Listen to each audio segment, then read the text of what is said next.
बाप्पा लहानांपासून मोठ्यांपर्यंत सगळ्यांना आवडतो आणि बाप्पाचे आवडीचे मोदक ते तर सगळ्यांचे फेवरेट असतात.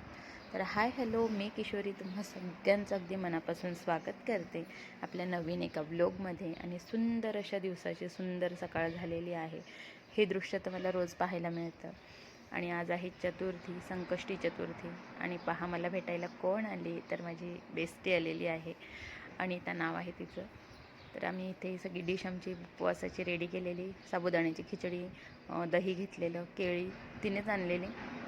छान अशा आमच्या गप्पा रंगलेल्या. तर ती तिच्या सोसायटीतली धुलीवंदन आम्ही कशी खेळलो ते सांगत होती. मी वॉईस ठेवला नाही कारण इतकी गंमत आणते ना ती गप्पा मारायला लागल्यावर, तर मला ह्यावरून अंदाज येत असेल. खूप खूप खूप आणि गप्पा तर होतच होत्या. तब्बल आम्ही 4 तास गप्पा मारलेल्या आहेत. आणि माहिती आहे का, खायचं एकीकडं तसंच राहून चालेल तरी मी खात होते. तिला फोन आला मध्ये, मग ती तिचं काम करत होती थोडंसं. त्यानंतर मग दिवसभर तर काही मग स्वयंपाक वगैरे नव्हता, डायरेक्ट रात्रीचंच उपवासाचं नैवेद्य वगैरे बनवायचा होता. तर इथे मी कणिक मळून घेतलेली, अगोदर चपात्या करून घेतल्या. त्याच्या अगोदर पण मोदकांचं सारण बनवून घेतलं. ते थंड होत होतंच, तर मग म्हटलं एकीकडे चपात्या करून घेऊयात. तर छान अशा चपात्यासुद्धा बनवून झाल्या पाहू शकता. आणि मग मोदक बनवायला घेतले. तर गव्हाच्या पिठाचेच तळणीचे मोदक बनवले. नाहीतर कधी कधी मी उकडून पण करते ते, पण कधी कधी तळणीचे बनवते. तर आज म्हटलं तळूनच घ्यावे. खूप छान आणि मस्त असे मोदक बनवले, खूप टेस्टी पण झालेले. एकदम पटापट होतात आणि एवढा काही वेळ पण नाही लागत. एकदम भारी होतात. पाहू शकता इथे तुम्ही.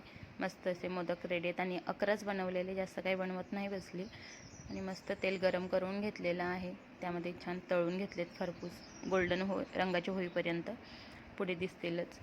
अलगदपणे अलटपलट करावी लागते त्यांना, बाकी काही नाही. तेवढी काळजी घेतली की होतात. हे बघा कसं मस्त छान आणि सुरेख असा रंग आलेला आहे मोदकांना.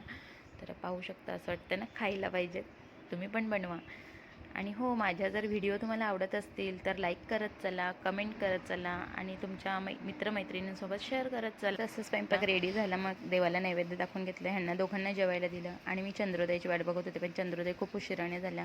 तर व्हिडिओ पाहिल्याबद्दल सगळ्यांचे धन्यवाद.